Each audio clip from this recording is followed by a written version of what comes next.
1번 노인의 날을 지정하여 해마다 기념하는 노인을 위한 보상 유형은 지적 보상, 경제적 보상, 정치적 보상, 자유적 보상, 문화유산의 전수. 노인의 날을 10월 2일 딱 이렇게 나라에서 지정해놨어요. 그래서 이날은 노인의 날, 그래서 노인을 기념하는 날이에요. 이거는 무슨 보상이냐면 바로 정치적 보상이에요. 그러면 보기 1번 지적 보상은 어떤 거냐면 노인이 보유한 유형, 무형, 문화재를 보존하기 위해서 딱 문화재로 지정해 놓는 거예요.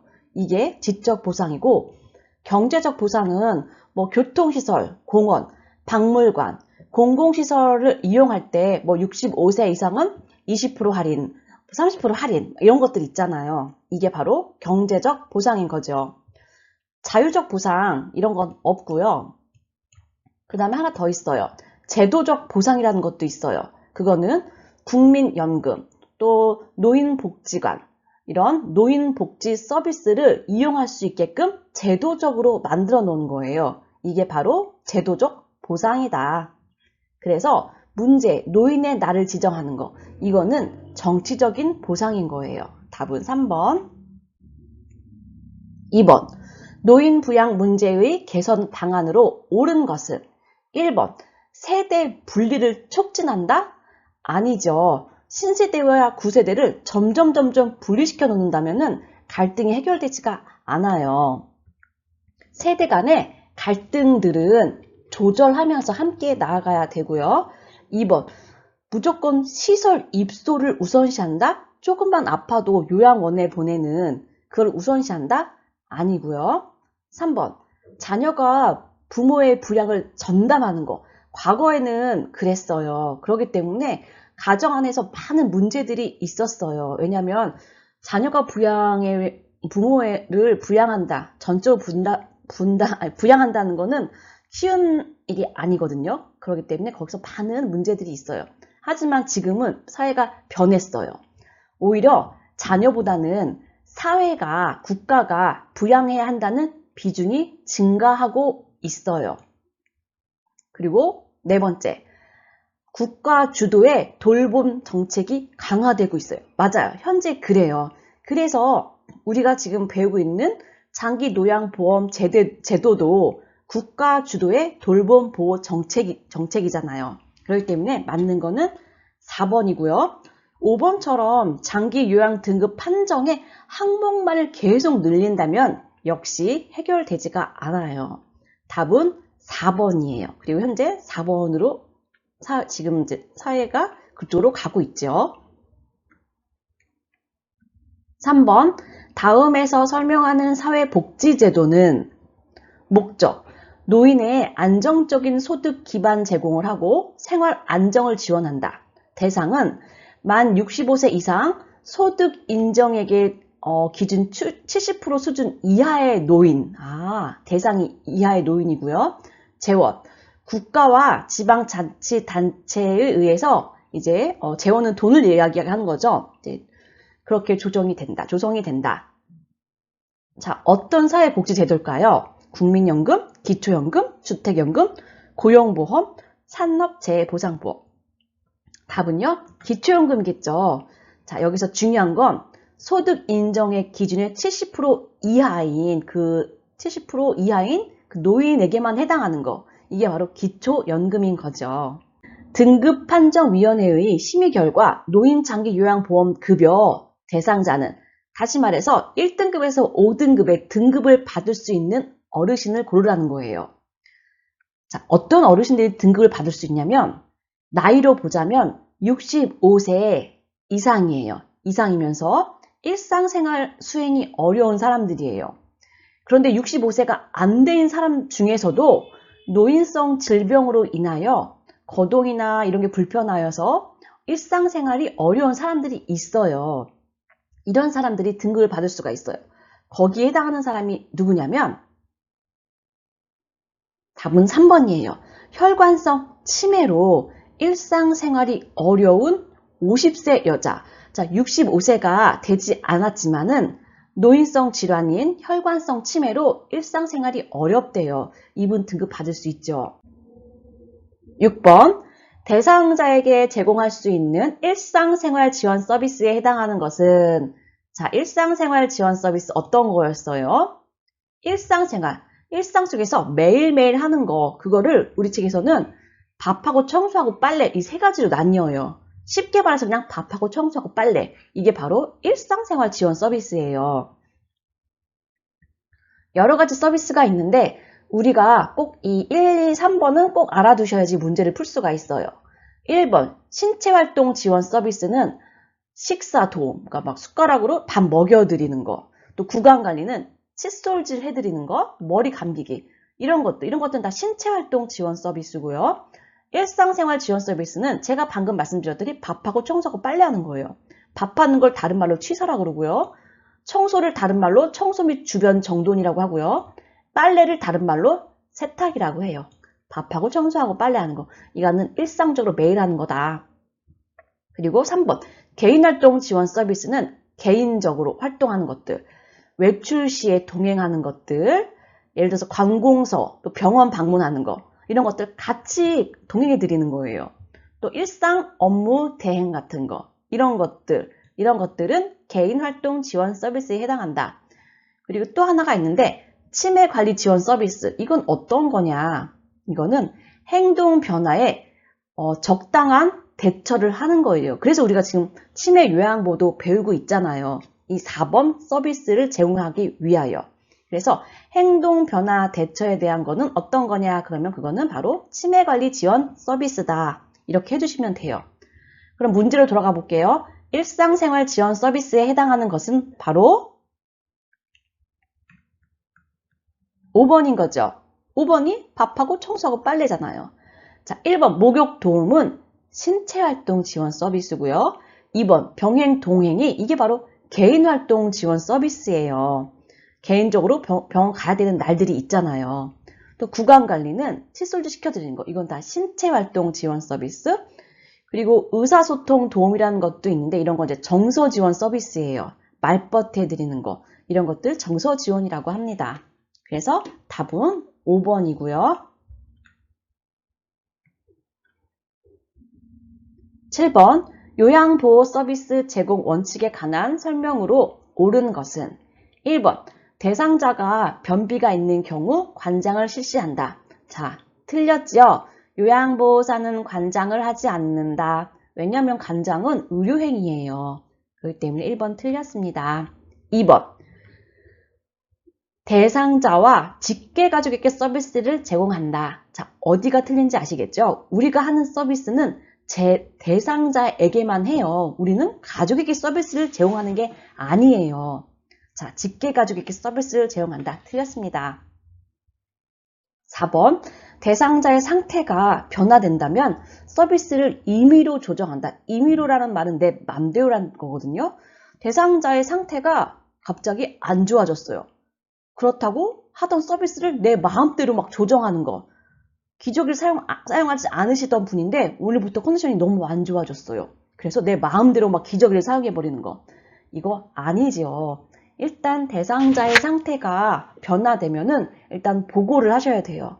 보고를 하셔서 서비스를 다시 바꿔야 되겠죠. 근데 임의로 조정한다. 틀렸습니다. 5번. 인지 기능이 손상된 대상자에게 서비스 동의서를 받는다? 인지 기능이 손상된, 그래서 한 7세나 8세 정도 된 인지 능력을 가지고 계신 분에게 서비스 동의서를 받는 거는 옳지 않아요. 보호자에게 설명을 하시고 받으셔야 되겠죠. 8번. 다음 상황에서 시설 대상자가 침해받은 권리는? 자, 어떤 권리를 침해받으셨을까요?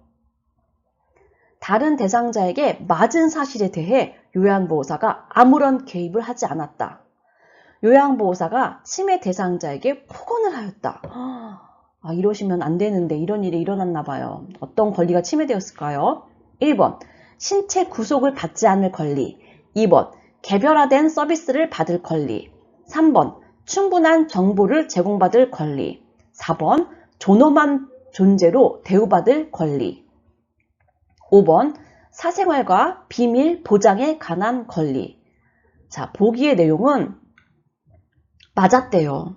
또 폭언을 당했대요. 자, 어떤 권리가 침해받았냐면 존엄한 존재로 대우받을 수 있는 권리가 침해된 거예요.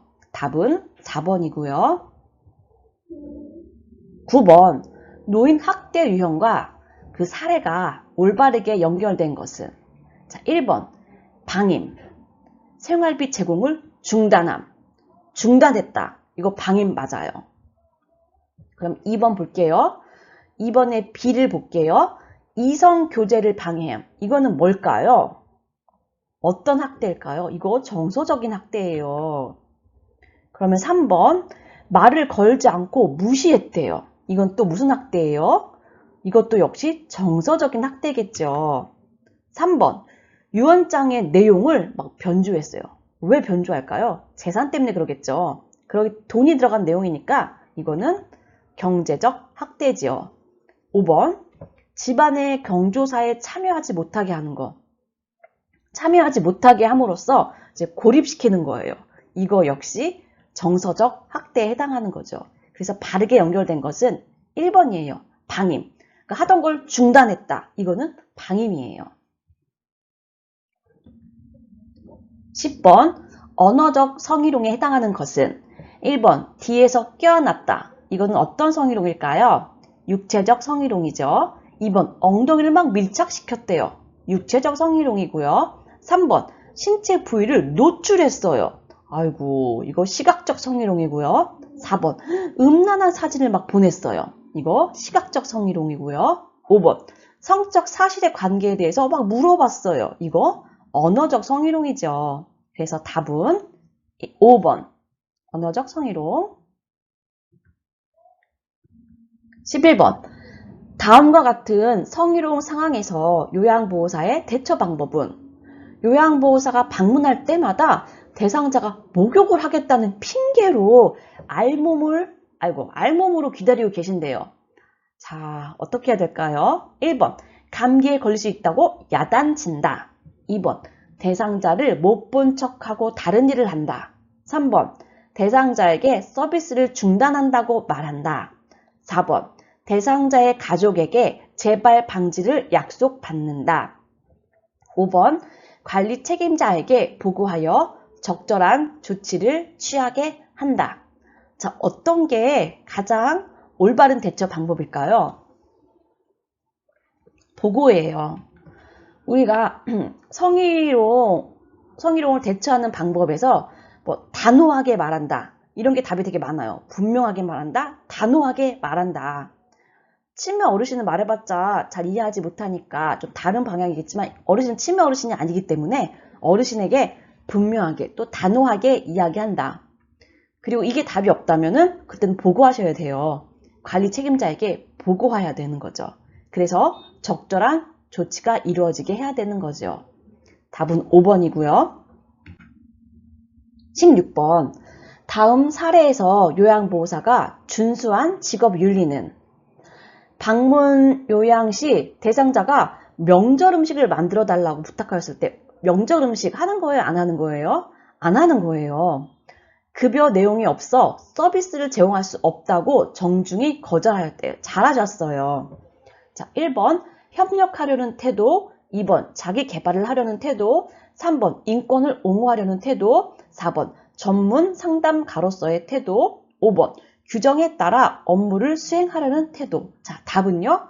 5번이에요. 우리의 서비스는 대상자에 한해서예요. 우리가 배웠던 신체활동 지원 서비스, 개인활동 지원 서비스, 일상생활, 정서지원 등등에 해당하는 것이지 명절 음식은 가족들이 먹는 명절 음식이잖아요. 가족들에 대한 요양보호를 하는 건 아니에요. 그렇기 때문에 답은 5번. 규정에 따라 업무를 수행하려는 태도지요. 잘하신 거죠. 13번. 요양보호사의 직업윤리 원칙에 맞는 행동은? 1번. 기관의 결정을 우선시한다. 아니에요.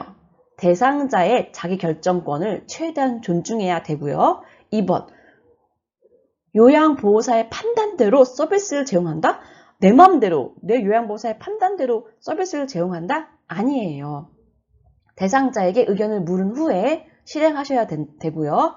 3번, 대상자와 위계적인 관계? 자, 아니에요. 상호 대등한 관계예요. 대상자는 나에게 또 얼마를 지불했고 나는 그 지불한 만큼의 요양보호를 할 거예요. 그렇기 때문에 상호 대등한 관계고요. 4번, 복지 요구가 필요하다 하면은 대여해준다. 이런 거 내가 직접 중간에 껴서 복지 요구를 대여하고 알선하고 이런 거 하지 말라 그랬어요. 복지 요구가 필요하다면은 우리는 거기에 대한 정보를 제공하는 거예요. 중간에 껴서 뭐 내가 알선해주고 거기서 수수료 얼마 띄고 이런 거 근처에도 가시면 안 돼요. 우리는 그냥 정보만 제공해 주셔야 되고요. 5번, 제공된 서비스 내용은 정확히 기록한다. 그냥 가장 바람직한 모범 답안이네요. 답은 5번인 거죠. 14번, 다음 상황에서 요양보호사의 대처 방법은 자, 대상자, 밥그릇을 밀어내며 나 밥을 못 먹겠어.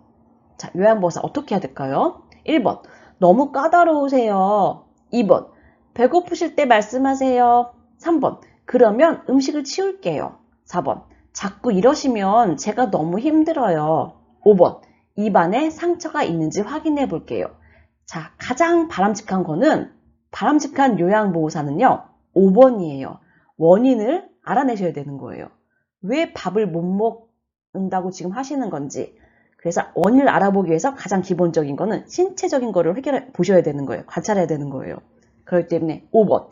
입안에 상처 때문에 밥을 못 드시는 건 아닌지 이게 가장 먼저 해야 될 일이에요. 15번.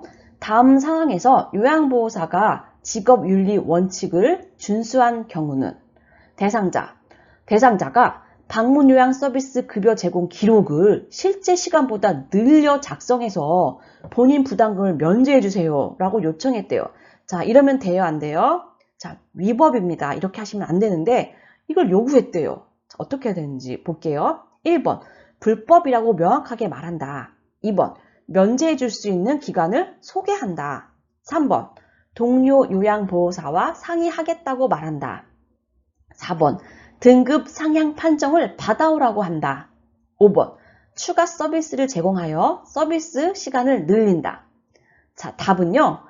1번이에요. 불법이라고 명확하게 이야기한다. 답은 1번입니다. 16번, 요양보호사에게 근골격계 질환 발생 시 위험이 높은 상황은 요양보호사에게 근골격계 질환 발생 위험이 높은 상황은 1번, 평평한 바닥에서 휠체어 이동을 돕는 경우.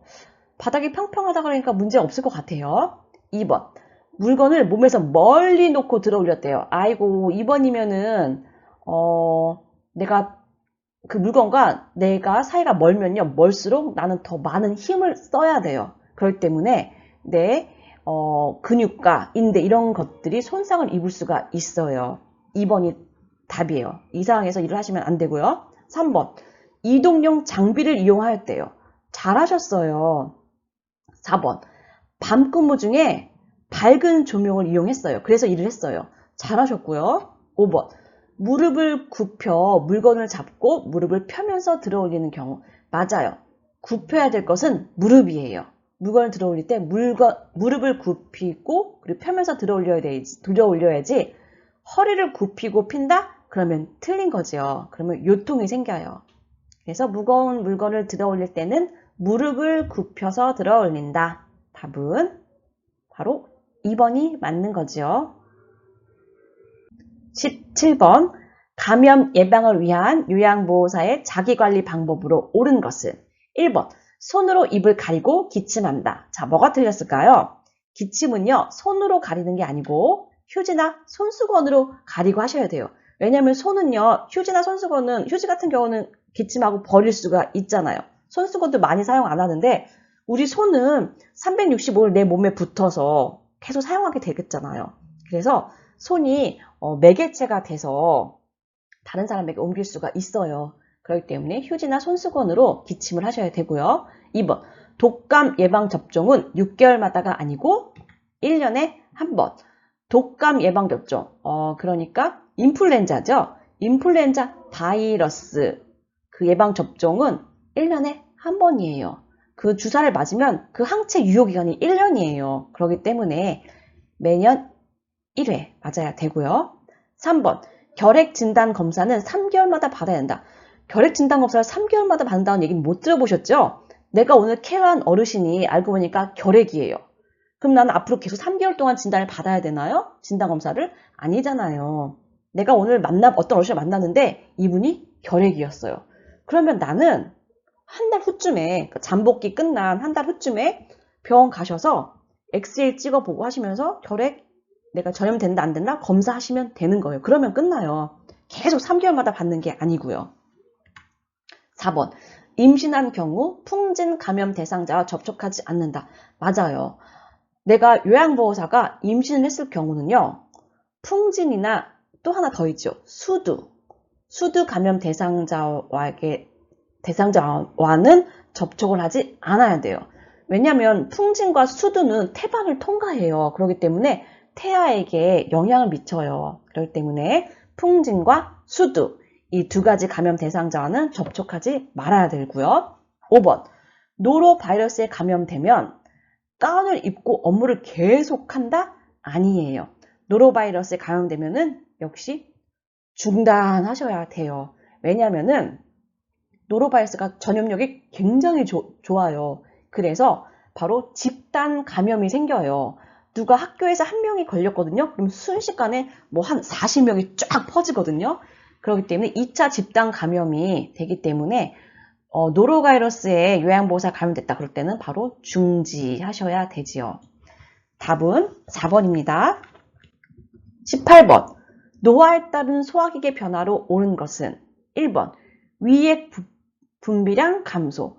이게 정답이죠. 위에서 위액이 안 나오니까 소화액이 안 나오니까 소화가 안 돼요. 1번 정답이고요. 2번, 식후 포만감은요. 지연이 아니고 빨리 찾아와요. 3번, 지방의 흡수력 감소. 다시 말해 지방 흡수력 감소란 말은 지방이 소화가 안 된다는 얘기예요. 지방이 소화가 안 되고요. 4번, 간의 약물 대사 능력 감소겠죠. 상향 좋아지진 않겠죠. 5번, 항문 관략근의 긴장도 역시 감소, 늘어나잖아요. 그러니까 긴장도도 감소한다. 맞는 거는 1번. 19번, 폐결핵에 관한 설명으로 옳은 것은 1번, 바이러스성 감염 질환이다. 폐결핵은요, 결핵균이에요. 바이러스가 아니고 결핵균이다. 세균이다. 1번 틀렸고요. 2번, 스테로이드 약물 복용으로 예방할 수 있다? 이런 얘기 들어본 적 있어요? 폐결핵 예방은요, 면역력을 키워야 되는 거예요. 스테로이드 약물 복용으로 예방하는 게 아니고요. 3번, 약물 복용 중에 주기적인 간 기능 검사가 필요하다. 이게 맞아요. 폐결핵약은 무엇으로 유명하냐면 약물 복용 시간이 긴 걸로 유명해요. 최소 6개월에서 2년까지도 먹어요. 그렇기 때문에 그 독한 약을 해독하는 그 간이 많이 힘들겠죠. 그래서 간 기능이 많이 떨어지진 않았는지 간 기능도 검사를 같이 하는 거예요. 그러면서 약을 복용하는 거죠. 답은 3번이 맞는 거고요. 4번, 치료 기간 중 증상이 사라지면 약물 복용을 중단한다. 이게 바로 이것 때문에 이제 문제가 생겨요. 약을 복용하면 증상이 바로 사라지거든요. 또 전염력도 사라져요. 그러다 보니까 내가 약을 그럼 중단해? 그냥 안 먹게 돼요. 그러면 어떤 일이 생기냐? 그러면 이 결핵균이 내성이 생겨버려요. 그래서 다음에 또 결핵에 걸려서 그때 약물을 복용한다면은 더 아주 독한 약을 먹어야 하는 일이 생겨요. 그렇기 때문에 치료 기간 중 증상이 사라지더라도 약물 복용 기간을 지켜서 6개월 동안은 복용하셔야 되는 거예요. 5번, 오전에 고열이 나고 오후에 열이 내리는 증상이 반복된다. 폐결핵은 또 특이하게 열이 나요. 어떻게 열이 나냐면 오전에 고열이 아니고 오후에 고열이 나고요. 늦은 밤에, 다시 말해 주무실 때, 잘 때 막 식은땀을 뻘뻘 흘리고 주무세요. 이런 또 특징이 있어요. 오후에 고열이 나고 늦은 밤에 식은땀을 흘리며 열이 내린다. 그래서 5번도 틀린 문장이에요. 맞는 거는 3번입니다. 20번. 적혈구 부족이 원인이 되어 산소 운반 능력이 저하되는 질환은? 자, 적혈구 부족할 비를 써서, 자, 적혈구는 피잖아요. 피가 부족하다. 그래서 빈혈. 그렇죠? 피혈 해가지고 빈혈. 답은 2번입니다. 21번. 고혈압 대상자를 돕는 방법으로 옳은 것은? 1번. 저지방 유제품을 먹게 한다. 자, 이거 맞는 것 같아요. 고혈압이나 또는 동맥경화증이나 혈관성 질환의 시기는요, 저염, 저지방 시기예요. 저염. 짜게 먹으면 안 되고요. 저지방. 지방 많은 거 먹으면 안 돼요. 그렇기 때문에 1번 맞아요. 저지방, 저염 시기 해야 됩니다. 그럼 나머지는 뭐가 틀렸을까요? 2번. 격렬한 유산소 운동을 하게 한다. 자, 격렬한. 이거 말 자체가 우리가 케어하는 어르신에게 해당하는 말이 아니죠. 함정이고요. 3번. 알코올 섭취로 열량을 보충한다. 우리 책은요, 술은 무조건 나빠요. 이 병, 저 병 다 원인에 들어가요. 하루에 한두 잔의 술도 허용하지 않아요. 우리 책은. 술, 담배는 다 나쁘거든요. 그런데 뭐 알코올 섭취해라. 이거는 말도 안 되고요. 4번. 매일 한 개피의 흡연으로. 술, 담배는 우리 책은 절대 안 돼요. 4번 틀렸고요. 5번. 혈압이 조절되면 약물 복용을 중단하고. 이렇게 내 맘대로 약물을 중단을 하면요. 지금의 혈압이 조절됐다고 약물 중단했잖아요. 그럼 며칠 지나면 다시 올라가요. 내가 오늘 혈압이 좋은 이유는 그동안 약물을 꾸준하게 먹었기 때문이에요. 그렇기 때문에 혈압이 조절되더라도 약물을 꾸준히 복용을 하셔야 돼요. 그래서 맞는 거는 1번입니다.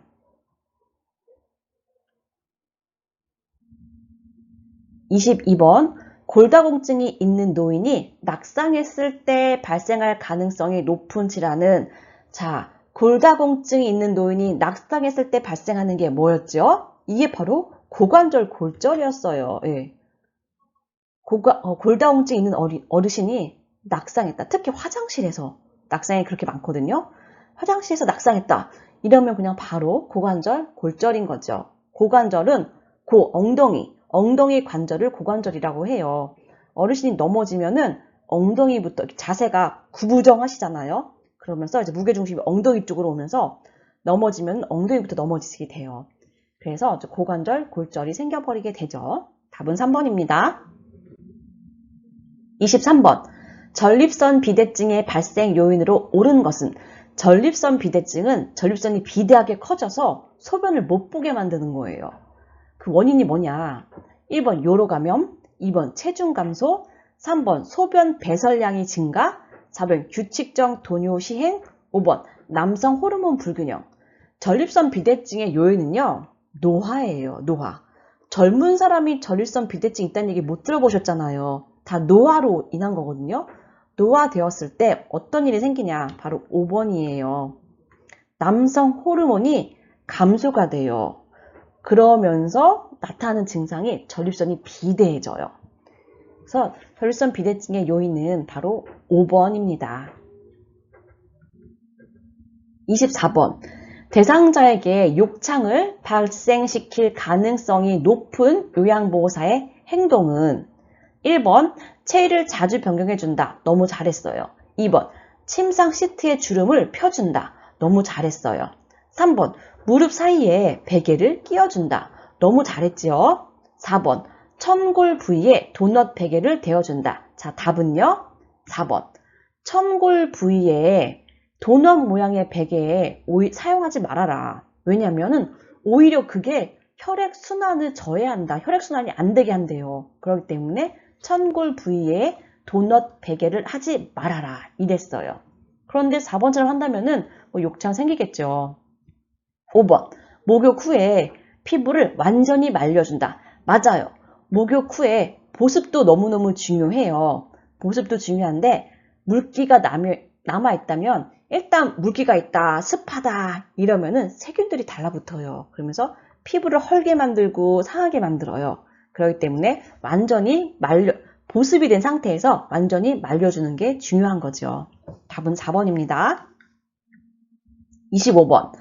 다음에서 설명하는 신경계 질환은, 우리 책의 신경계 질환은 세 가지가 나와요. 바로 치매, 뇌졸중, 파킨슨. 우리 시험은 책이 100%이기 때문에 이 셋 중에 하나가 답이에요. 자, 도파민 분비 장애로 발생함. 도파민이래요. 그럼 답은 뭐예요? 바로 파킨슨이죠. 예, 도파민 부족이 바로 파킨슨이잖아요. 그리고 두 번째 보기를 보시면 동작이 느려지고 이걸 서동증이라고 해요. 또 근육이 경직이 되고, 그리고 가장 대표적인 것 중에 하나가 안정시 떨림일 거예요. 가만히 계셔도 손이 달달달달 떨리는 것들. 이런 것들이 바로 파킨슨의 대표적인 증상입니다. 26번. 노화에 따른 눈의 변화로 옳은 것은 1번. 눈이 앞으로 돌출되는 게 아니고요. 노화가 되면 눈은요, 깊게 들어갑니다. 2번. 눈물의 양이 증가하는 게 아니고요. 눈물의 양이 감소하여서 눈이 자꾸 건조해지고 뻑뻑해지고 그러세요. 3번. 각막 반사가 증가하는 게 아니고요. 각막 반사가 저하되어서 눈을 보호할 수가 없어요. 4번. 수정체가 황화 현상이 일어난다. 이게 답이에요. 그 투명하고 맑은 그 수정체가 노화가 되면서 황화 현상, 누렇게 되는 거예요. 우리 하얀색 티도 마찬가지잖아요. 처음에는 너무나 하얘요. 하지만 오래오래 사용하다 보면 그 하얀 티가 누렇게 되잖아요. 우리 수정체도 마찬가지죠. 오래 사용하다 보면은 누렇게 되는 현상, 황화 현상이 일어나요. 그러면서 우리가 구분하지 못하는 색이 있어요. 남색 계열 구분 못해요. 파란색 계열. 보라색, 남색, 파란색을 구분하지 못하게 돼요. 자, 4번이 맞고요. 자, 5번. 가까운 곳에 초점을 맞추는 능력이 향상되는 게 아니고 상실돼요. 그래서 이걸 우리는 노안이라고 하잖아요. 선생님들이나 저나 지금 다 이미 겪은 거잖아요. 그쵸? 그래서 막 돋보기 쓰고 보고 이런 것들. 이게 바로 노안 때문에 그렇죠. 그래서 맞는 답은 바로 4번이 제대로 설명한 겁니다. 27번. 당뇨병의 대표적인 증상으로 옳은 것은, 당뇨병의 증상 우리가 뭐 외웠을 거예요. 다뇨, 다식, 다음, 체중 감소, 이 네 가지가 대표적인 증상인 거죠. 그 외에도 다음, 다뇨, 다식, 체중 감소, 또 상처 치유가 지연돼요. 잘 낫지 않는 거, 또 감각이 둔화돼요. 이런 것들이 또 증상이거든요. 자, 옳은 걸 찾아볼게요. 1번. 소변 배설량 증가. 이거 맞잖아요. 이거를 다뇨라고 하잖아요. 2번. 감각 민감성이 증가한다. 감각 민감하면 좋은데 아니에요. 감각이 둔화되어서 다쳐도 모르세요. 그래서 이 다친 부분이 많이 막 그냥 방치되어서 아주 많이 안 좋아졌을 때 그때 여기 다친 걸 발견하게 돼요. 하지만은 뭐 빨리빨리 상처 회복도 안 되잖아요. 당뇨 어르신들은 상처 치유가 지연되잖아요. 그러다 보니까 이 곳이 이제 상처가 낫지 않으니까 점점 상처가 안 좋아지고, 그러다 보니까 이제 그래서 당뇨발이 나오는 거예요. 발가락 하나를 절단하는 일들. 또 그게 또 나아야 되는데 낫지 않고 점점 타고 올라오니까 또 발목을 절단해야 되는 일들. 이런 것들이 생기게 되겠죠. 그래서 당뇨병에서 발 관리 내용도 나오잖아요. 2번. 감각 민감성이 감소가 되고요. 3번. 갈증은 증가. 우리가 책에는 다음이라고 나오거든요. 다음이 다과가 마찬가지예요. 갈증이 나니까 음료를 먹는 거잖아요. 그러니까 다음이 다갈과 마찬가지의 말이에요. 4번. 음식 섭취량 증가예요. 그쵸? 세포 입장에서는 포도당을 받아 먹질 못하니까 막 머릿속에 배고파 신호를 계속 보내는 거예요. 그래서 음식을 많이 먹으세요. 그런데 살쪄요, 안 쪄요? 안 찌잖아요. 세포로 이 포도당들이 세포로 들어가질 않아요. 그쵸? 오줌으로 다 나오고. 그래서 체중 감소가 일어나는 것들. 이런 게 당뇨병의 증상이고요. 5번. 수분 섭취량 증가. 이거를 바로 다음이라고 표현하지요. 그래서 제대로 된 설명은 바로 1번. 소변 배설량 증가입니다. 28번. 우울증 발생 가능성이 높은 대상자의 상황은 1번. 가족과 함께 살고 있다. 2번 경로당 프로그램에 참여한다. 3번 낮에 햇볕을 쬐며 운동을 한다. 4번 최근 갑상샘 기능 저하증을 진단받았다. 5번 식욕과 체중이 변화 없이 유지되고 있다. 자, 어떤 분이 우울증이 생겨요? 4번이죠. 최근에 갑상샘 기능 저하증의 진단을 받았대요. 이걸로 인해서 우울증이 생길 수 있는 거죠. 답은 4번이고요. 25번 운동 능력을 저하시키는 노인의 신체적인 변화로 옳은 것은 1번 말초 혈관의 저항성이 노인이 되면 증가해요. 감소하지 않아요. 말초 혈관의 저항성은 증가되고요. 그래서 돌아오질 못해요. 심장에서 나간 피가 말초까지 갔거든요. 발끝까지. 혈액은 계속 순환을 해야 돼요. 갔으면 바로 돌아와야 되는데 혈관에 막 저항성이 혈관에 뭐가 끼고 막 이러니까 저항성이 증가되다 보니까 그 혈액이 이제 말끔하게 깨끗하게 돌아오질 못하는 거죠. 이거를 말초 혈관의 저항성은 증가. 2번 폐 조직의 탄력성 감소.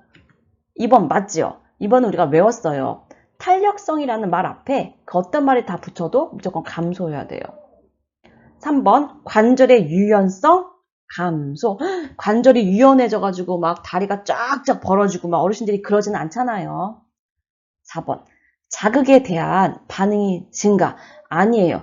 자극에 대해서 반응이 빠르다면 그건 좋은 거예요. 하지만 노인분들은 자극에 대한 반응이 빠르지가 않아요. 5번 심장 근육의 수축력 증가. 아니죠. 심장 근육이 수축하지도 못하지요. 다 안 좋은 거 다 갖다 붙이면 되는 것 같아요. 그렇기 때문에 정답은 2번입니다.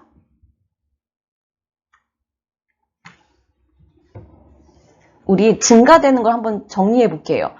거의 다 저하가 돼요. 감소가 되는데 책엔 증가되는 게 몇 개가 있어요. 그게 바로 1번 기관지내 분비물이에요. 이거 바로 가래라고 하거든요. 가래 증가되고요. 두 번째 심장의 근육 두께 또는 근육량 또 근육자가 빼고 그냥 심장의 두께라고 표현되기도 해요. 이건 증가고요. 또 말초혈관의 저항성 이거 증가예요. 그리고 눈부심 눈이 부셔. 눈부심은 모든 안질환의 다 원인으로 들어가거든요. 이것도 안 좋은 거예요. 그래서 이것들은 다 증가에 해당합니다. 그리고 나머지는 다 감소예요. 30번 약물 복용 방법으로 옳은 것은 1번 서방제는 분쇄하여 복용한다. 아니에요. 분쇄나 또는 쪼갤 수 있는 것들은 분할선이 있는 것만 돼요. 이렇게 서방제 같은 것들을 쪼개면 안 돼요. 서방제가 무엇이냐면 서방제는 타이레놀 서방제라고 들어보셨어요? 천천히 소화 흡수되어서 약효 시간을 길게 만들겠다는 목적으로 나온 게 서방제거든요. 근데 그거를 내 마음대로 분쇄한다, 쪼갠다 이러면은 이제 바뀌게 되겠죠. 그 목적에 맞지 않게 되겠죠. 그렇기 때문에 1번 틀렸고요. 2번 인슐린은 구강으로 복용하는 게 아니고요. 인슐린은 주사제예요. 예. 구강으로 복용하는 건 당뇨 약이고요. 인슐린은 주사제입니다. 3번 장용 코팅제는 분할하여 복용할 수 있다. 분할하는 건 무조건 분할선이 있어야 되는 거예요. 쪼갠다, 분할한다, 분쇄한다, 이런 것들은 무조건 다 분할선이 있어야 되는 거예요. 장용 코팅제는 코팅돼 있다는 거예요. 왜냐하면 장까지 가겠다는 거거든요. 위에서는 살아남고 장까지 가겠다는 거예요. 그래서 코팅시켜 놓은 건데 이거를 또 분할하거나 이러면은 또 그 목적에 맞지 않게 돼버려요. 3번 틀렸고요. 4번 분할선이 있는 약은 쪼개어 복용할 수 있다. 맞아요. 쪼갤 수 있는 거는 우리한테 가르쳐주는 거예요. 분할선을 쫙 함으로써 자 이거는 쪼개도 됩니다. 라고 이야기하는 거죠. 5번 항고혈압제는 자몽 주스와 함께 복용하면 된다 안 된다? 자, 안 된다. 네. 자몽 주스와 고혈압 약은 같이 먹지 않는다. 큰일 납니다. 혈압이 너무 떨어져요. 저혈압으로 확 떨어져 버려요. 그렇기 때문에 만약에 자몽 주스를 먹으려고 한다면은 약물 복용하고 나서 최소한 2시간, 3시간 후에 그때 먹으라고 하더라고요. 자, 맞는 답은 4번입니다. 31번. 만 65세 이상 노인에게 권장되는 예방접종으로 옳은 것은? 자, 예방접종에 대한 이야기네요. 1번 수두, 2번 홍역, 3번 풍진, 4번 배렴구균, 5번 유행성 이하선염. 자, 다음 뭘까요? 폐렴이겠죠. 문제에 예방접종에 대한 문제가 가끔 하나씩 나와요. 예방접종으로 옳은 것은 우리 세계는 예방접종이 요 5가지만 나와요. 디프테리아 파상풍. 자, 10년마다 맞는다. 성인이 됐으면요 10년마다 맞아야 되는 거예요. 근데 우리가 그걸 안 맞고 사는 거죠. 자, 독감 매년 1회 맞는다. 자, 그리고 폐렴구균과 대상포진 65세 전후로 해서 65세 전에 1회 맞죠? 1회나 상황에 따라서 2회까지 맞아요. 그리고 65세 이후에 또 1회 맞는다. 자, 이렇게 하나, 둘, 셋, 넷, 5개. 답은 요 5개 중에 하나예요. 그래서 뭐 수두, 홍역, 풍진, 유행성 이하선염 다 이 5개 해당하지 않잖아요. 그렇기 때문에 답은 4번 폐렴구균이면은 만 65세 이상 노인에게 권장되는 예방접종에 해당하지요. 32번 요양보호사가 관찰한 내용을 올바르게 기록한 것은? 1번 실금을 여러 번 했다. 자, 요양보호사의 관찰 기록은요 객관적이어야 돼요. 객관적이어야 되는데 실금을 여러 번 했다. 이 여러 번이란 말이 한 번인지 또는 2-3번인지 정확하지가 않아요. 1번 틀렸습니다. 자, 2번 오후에 건망증이 더 심해졌다. 이거 역시 주관적인 거예요. 더 심해졌다는 건 역시 주관적인 거고요. 3번 오랜만에 기분이 좋아 보인다. 오랜만이란 단어가 2-3일 만인 건지 아니면 일주일 만인 건지 명확하지가 않아요. 그래서 3번 틀렸고요. 4번 오후 간식인 바나나 섭취를 거부함. 이거 굉장히 객관적이고 정확한 거예요. 답은 4번이죠. 그러면 5번 이른 아침에 운동을 간단하게 함. 자, 이른 아침이라는 말이 7시인지 아니면 5시인지 정확하게 모르고요. 간단하게라는 표현도 역시 5분만 했는지 아니면 간단하게 해서 30분 했는지 명확하지가 않아요. 그렇기 때문에 답은 4번입니다. 33번 방문 요양 서비스 제공 시 관리 책임자에게 반드시 보고해야 하는 상황은? 1번 대상자가 반려동물을 돌봐달라고 요청할 때, 2번 대상자가 넘어져서 타박상을 입었을 때. 자, 답은요 2번이 되겠네요. 3번 계절이 지난 대상자의 옷이 정리되어 있지 않을 때. 4번 대상자가 하루 종일 텔레비전만 볼 때. 5번 자녀의 안부 전화가 없다며 대상자가 속상해할 때. 자, 우리가 보고해야 되는 상황은요 대상자의 상태에 변화가 있을 때예요. 그랬을 때 보고를 하셔서 서비스가 변동이 생겨야 되는 그럴 때, 그런 상태의 변화가 있을 때 보고를 하셔야 되는 거예요. 자, 2번 대상자가 넘어져서 타박상을 입었어요. 그러면은 병원을 가야 될지 아니면 일단은 약물 치료해야 될지 이거를 내가 결정하는 게 아니잖아요. 보고를 하시고 그러면 이제 거기서 이제 뭐 보호자와 상의하던가 이제 그런 일들이 이루어지게 되겠죠. 그래서 꼭 우리는 이럴 때는 꼭 보고를 하셔야 됩니다. 34번 사전 연명 의료 의향서에 관한 설명으로 옳은 것은? 1번 본인 의사에 상관없이 대리 작성이 가능하다. 맞나요? 아니에요. 사전 연명 의료 의향서는 본인이 쓰는 거예요. 2번 사전 연명 의료 의향서 등록 기간에 등록해야만 효력이 있다. 맞아요. 사전 연명 의료 의향서를 작성을 할 수는 있어요. 여기저기 작성을 할 수는 있는데 작성하고 끝나는 게 아니에요. 꼭 등록 기간에 등록을 해야만 되는데 그 등록 기간은 나라에서 지정을 해줘요. 그래서 나라에서 지정된 그 등록 기간에 등록이 되어야만 그래야지 끝난 거예요. 그래야지만 효력이 생긴다. 3번 연명의료 중단은 의사의 도움에 의한 적극적 안락사와 같다. 아니지요. 적극적인 안락사? 우리나라는 안락사가 안 돼요. 그 동물만 되는 거죠. 우리나라는 사람에게 안락사는 안 돼요. 게다가 적극적인 안락사는 진짜 적극성이 들어가는 거예요. 그렇기 때문에 막 어르신에게 막 독극물을 투여하는 거. 이건 영화에서나 보는 거잖아요. 그렇죠? 우리나라는 안락사가 안 돼요. 그래서 3번 연명의료 중단은 의사의 도움에 의한 적극적 안락사와는 관계가 없어요. 4번 효력이 발생하여 연명의료가 중단되어도 심폐소생술은 실시된다. 아니죠. 이제 작성을 하셔서 효력이 발생했어요. 그러면 중단되는 것 중에 대표적인 게 심폐소생술이에요.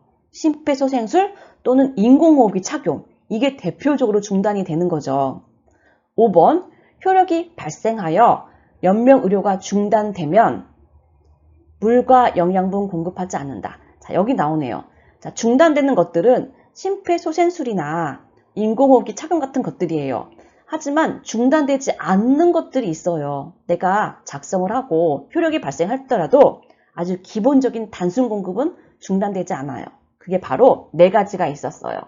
바로 진통제와 물, 영양분, 그리고 뭐죠? 산소 공급. 이 4가지는 기본적인 단순 공급이에요. 그래서 이런 것들은 중단되지 않는다.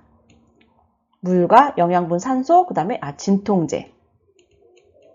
진통제인데 우리 책에서는 그걸 통증 완화제라 그래요. 통증 완화제가 바로 진통제를 이야기하는 겁니다. 그래서 답은 2번이 되겠습니다.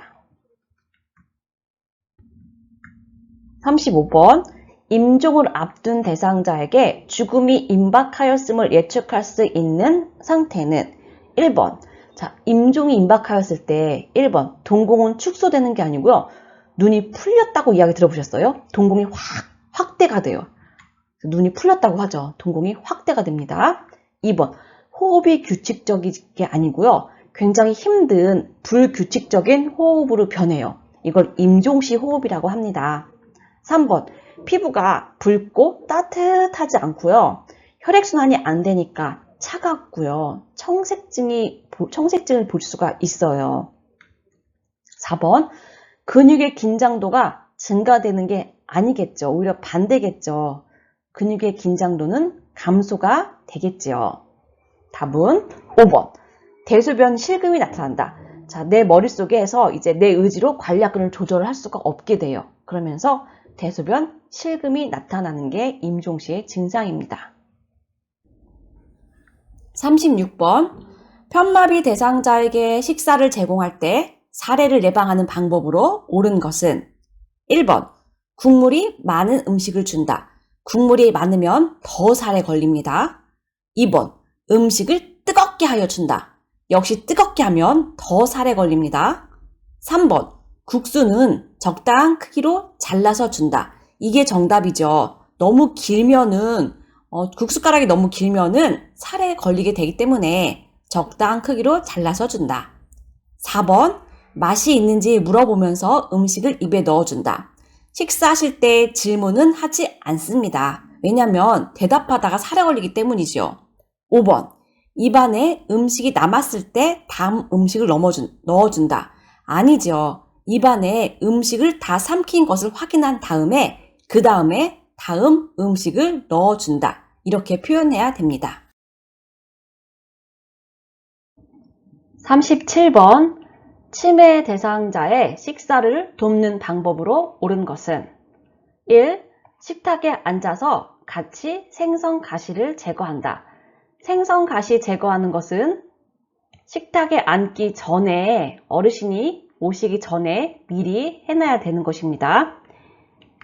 2번 사용하기 편하도록 가벼운 숟가락을 준비한다. 자, 뭐가 틀렸죠?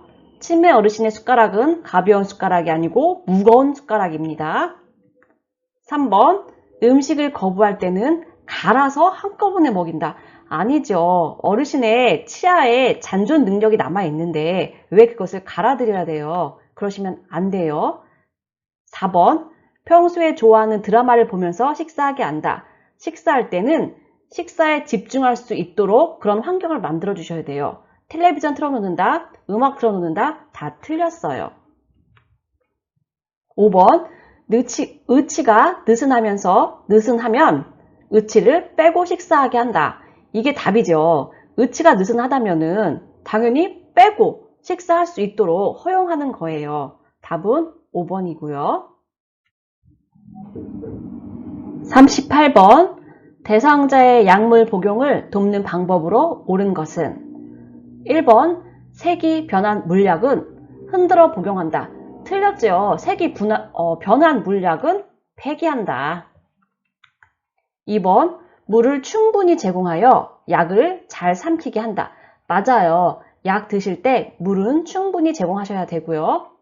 3번, 물약은 라벨이 없는 쪽을 잡고. 틀렸어요. 라벨이 있는 쪽을 잡고 라벨의 반대 방향으로 용액을 따른다. 이렇게 해야 돼요. 틀렸어요. 4번, 손바닥에 덜어낸 후 남은 알약은 약병에 다시 넣는다? 아니죠. 손바닥으로 만진 알약은 다시 약병에 넣으면은 그 남아있는 약들을 다 변질시켜 버려요. 일단 자기 집 밖으로 나온 약은 다 오염됐다고 간주하는 거예요. 그렇기 때문에 다시 자기 집으로 되돌아가지 않습니다. 그냥 버리셔야 돼요. 5번, 캡슐 약은 벗겨서 가루만. 아니죠. 캡슐로 나온 이유가 있어요. 근데 그거를 벗겨서 가루만 내서 어르신을 먹이는 거 안 됩니다. 그냥 캡슐 그 채로 그대로 드셔야 되고요. 만약에 어르신이 너무 커서 삼키기 어렵다.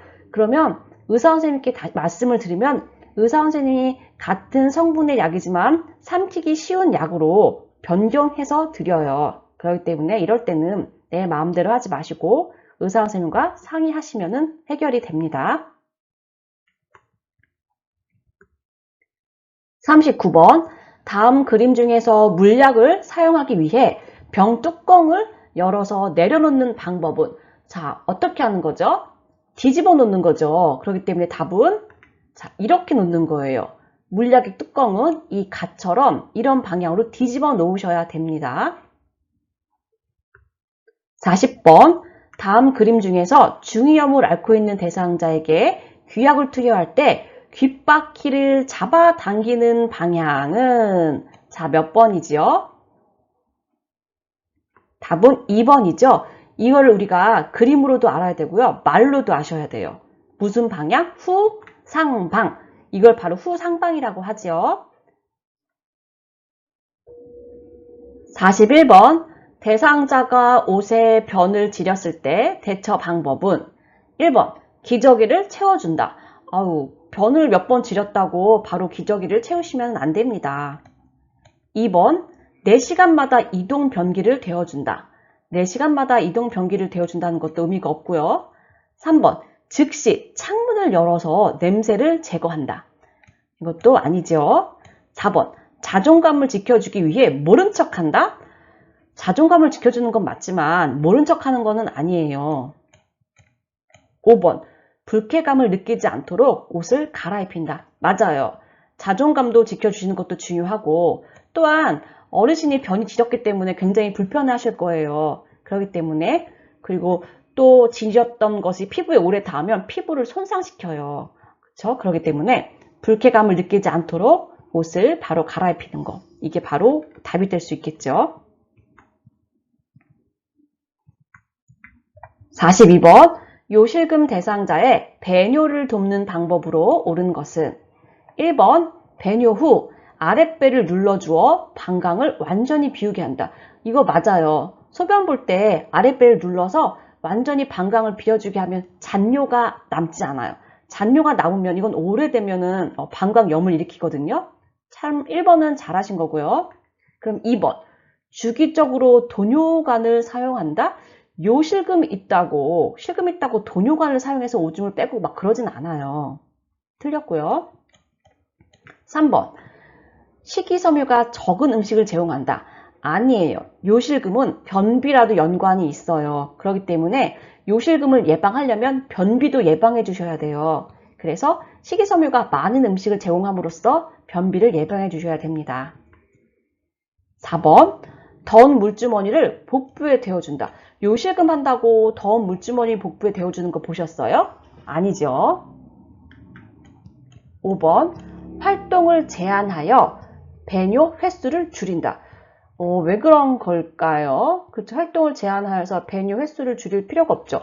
오히려 배뇨 훈련은 어르신이 화장실 소변 마렵다고 표현하지 않아도 우리가 어르신 이 시간쯤 되면 어르신이 화장실 갈 시간인데 이거 가늠해 두어서 어르신을 모시고 화장실에 가서 변기에 앉혀드리는 거예요. 자주 앉혀드림으로써 요실금하는 횟수를 줄게 하는 거예요. 그게 배뇨 훈련인 거죠.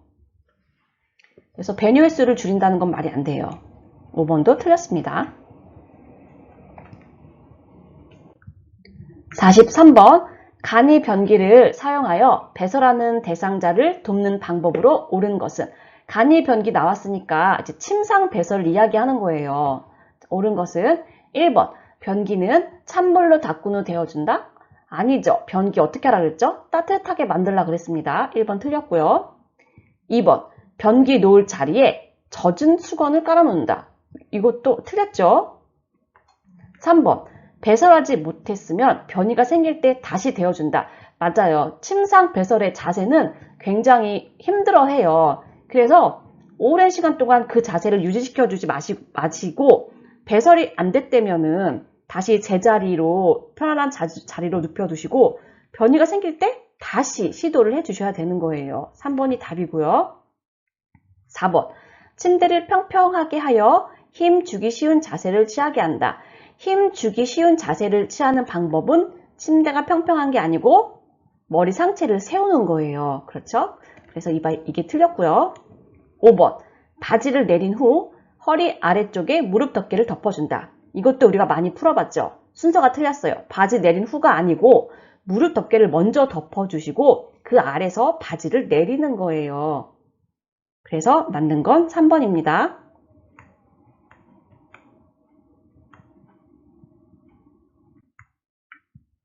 44번, 기저귀 사용을 도울 때 젖은 기저귀를 빨리 새 기저귀로 갈아주어야 하는 이유가 무엇일까요? 1번, 저체온증을 예방하기 위해, 2번, 요실금 횟수를 줄이기 위해, 3번, 피부 손상을 예방하기 위해, 4번, 혈액순환을 촉진하기 위해, 5번, 기저귀 의존성을 줄이기 위해. 자, 기저귀를 제때제때 빨리빨리 갈아주어야 하는 이유는 바로 3번이에요. 피부 손상을 예방하기 위해예요. 이렇게 제때제때 갈아주지 않으시면은 피부에 손상이 오고, 자, 뭐가 잘 생기죠? 욕창으로 넘어가요. 욕창이 잘 생기기 때문에 피부의 손상을 예방하기 위하여 우리는 기저귀를 빨리빨리 갈아주셔야 됩니다. 45번, 유지가 아니고 유치도뇨관을 삽입한 대상자를 돕는 방법으로 옳은 것은? 유치도뇨관 아시죠? 소변주머니 아시죠? 1번, 침상에서 절대 안정을 하게 한다. 아니에요. 유치도뇨관 삽입하면요, 어르신이 절대 움직이면 안 되는 줄 아는데 아닙니다. 보행도 얼마든지 가능해요. 외출도 가능해요. 단, 이 소변주머니의 위치가 방광보다 아래쪽에만 있다면은 얼마든지 보행 가능합니다. 틀렸습니다. 2번, 하루에 한 번 방광을 세척한다. 방광을 세척하는 거는 요양보호사가 하지 않아요. 이런 것들은 의료인이 하는 거예요. 그렇기 때문에 틀렸고요. 그리고 하루에 한 번 방광 세척하지도 않고요. 3번, 소변 주머니는 바닥에 닿게, 우리가 소변 주머니에서 소변 비우고 나서 그리고 알코올 솜으로 이렇게 닦잖아요. 닦고 나서 제자리에 탁 꽂아 놓잖아요. 그러니까 깨끗하자는 거잖아요. 근데 그거를 바닥에 닿게? 아니에요. 바닥은 닿지 않게 하죠. 그래서 들고 다니잖아요. 방광보다는 아래. 하지만 바닥에 질질 끓이지 않게끔 손으로 들고 다니는 모습들 우리가 병원이나 그 밖의 곳에서 아마 보셨을 거예요. 3번 틀렸습니다. 4번, 소변이 새면 유치도뇨관을 즉시 제거한다? 제거하고 삽입하고 이런 것들은 다 의료인이 하는 거예요. 그래서 우리가 하는 게 아니에요. 5번, 금기사항이 없는 한 수분 섭취를 권장한다. 이게 답이에요. 유치도뇨관을 한 어르신은요, 수분 섭취를 권장해야 돼요. 그래서 요로감염이 생기지 않도록 하셔야 돼요. 자, 금기사항이 없는 한 수분 섭취를 권장한다. 이게 답입니다.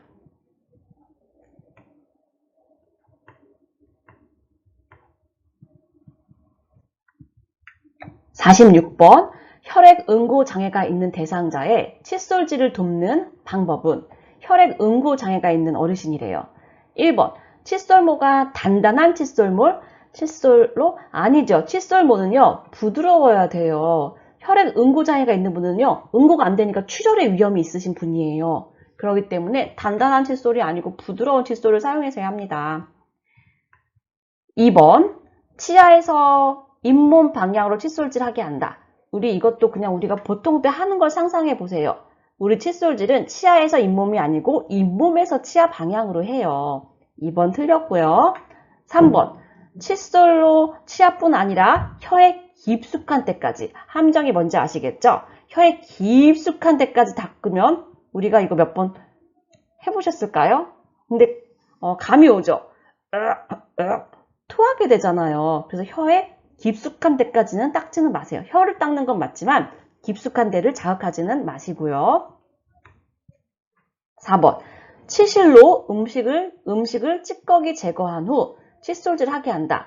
혈액 응고 장애가 있는 어르신에게는 치실을 사용하지 않는다. 왜요?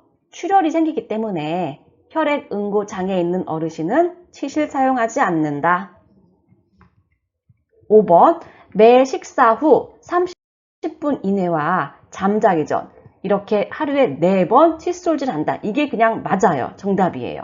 답은 5번입니다.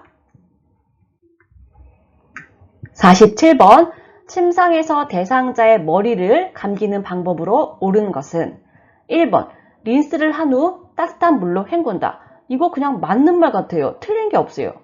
따뜻한 물도 만약에 틀리게 한다면 따뜻한 물을 아마 찬물로 바꿀 거예요. 자, 1번은 맞았어요. 그럼 2번은 뭐가 틀렸을까요? 손톱을 이용하여 두피를 마사지한다. 자, 함정이 뭔지 아시겠죠? 손톱이 아니고 손가락 끝을 이용하셔야 됩니다. 손톱으로 하면은 어르신 두피에 상처가 납니다. 3번 두피에 염증이 있으면 두피 보호제를 바른다. 자, 일단 염증이 있다. 이거는 의료인에게 보고해야 될 일이에요. 그러면 의료인이 뭐 두피 보호제를 바르던 아니면 염증 약을 먹던 그건 의료인이 결정할 거기 때문에 일단 두피에 염증이 있으면 이런 상태가 변화된 이런 일이 있으면 우리는 보고를 하셔야 됩니다. 4번 대상자의 어깨가 침대 모서리에 오도록 한다. 침상에서 머리 감기기 할 때 대상자의 어깨가 아니고 머리가 침대 모서리에 오도록 한다. 틀렸고요. 5번 머리를 감긴 후 남은 물기를 자연 건조시키면 어르신 감기 걸려요. 그렇기 때문에 물기는 마른 수건으로 다 닦아내셔야 되고 그리고 나서 드라이로 머리를 말려주셔야 됩니다.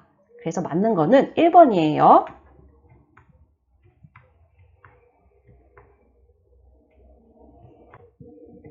48번 발의 혈액순환을 촉진하는 방법으로 옳은 것은 발의 혈액순환을 촉진하는 방법 1번 보습제를 듬뿍 발라준다. 2번 산성 비누로 거품을 내어 씻긴다. 3번 낮 시간 동안 자외선에 노출시킨다. 4번 따뜻한 물에 15분 동안 담가준다. 5번 식초물에 적신 수건으로 감싸준다. 자, 우리가 혈액순환 할 때 어떻게 해요? 혈액순환 촉진할 때 4번이죠. 따뜻한 물에 15분 동안 담가두는 거. 이거 족욕이잖아요. 그쵸? 그래서 혈액순환을 촉진하는 방법이 4번이지요. 49번 통목욕 시 대상자를 씻기는 순서는 통목욕할 때 심장에서부터 먼 곳부터 해요. 그렇기 때문에 다리, 가장 먼 곳이 다리, 그 다음에 팔, 그 다음에 몸통, 그리고 회음부가 어느 부위인지 아시죠? 회음부는 무조건 가장 나중이에요. 목욕하는 처음부터 회음부를 한다면은 그 목욕하는 긴 시간 동안 어르신과 요양보호사, 어르신 되게 불편해 하실 거예요. 그렇기 때문에 회음부는 가장 마지막에 하는 거예요. 그래서 답은 1번이 됩니다. 50번 중증 치매 대상자. 중증은 경증은 초기, 가벼울 경이고요. 중증은 중환이에요. 좀 단계가 어느 정도 진입이 되신 분이에요. 중증 치매 대상자의 옷을 갈아입히는 방법으로 옳은 것은 1번, 선 자세에서 옷을 갈아입힌다. 좀 위험하죠. 중증 어르신인데 앉아서 갈아입는 게 낫겠죠. 틀렸고요. 2번, 단추가 달린 옷으로 갈아입힌다. 중증 치매 어르신에게 가장 좋은 것은요, 고무줄이에요. 단추는 위험해요. 상처를 내고요. 또 어르신이 단추를 막 드시는 경우도 있어요. 그래서 위험하고요. 3번, 스스로 옷을 갈아입도록 자리를 피해준다. 스스로 갈아입을 수 있도록 지지하는 거 맞아요. 하지만은 치매 어르신들은 우리의 보호하에 옷을 갈아입히셔야 돼요. 그렇기 때문에 자리를 피해주는 게 아니라 우리는 피해주는 게 아니고 우리는 옆에서 지켜봐야 되겠죠. 4번, 갈아입기를 거부하면 목욕 시간을 이용한다. 이거 맞아요. 거부하는데 막 강제로 입히고 막 이러시면은 안 돼요. 차라리 갈아입기를 거부하시면은 나중에 목욕 시간 될 때 그때 옷을 다시 한번 시도해 보는 거지요. 답은 4번이에요. 5번, 겉옷이 맨 위로 오게 하여 옷을 정리해준다. 아니죠. 맨 위로 오게 하는 것은 속옷부터예요. 속옷이 맨 위로 오게 하여서 그렇게 정리를 해주시면 됩니다. 답은 4번이 맞아요.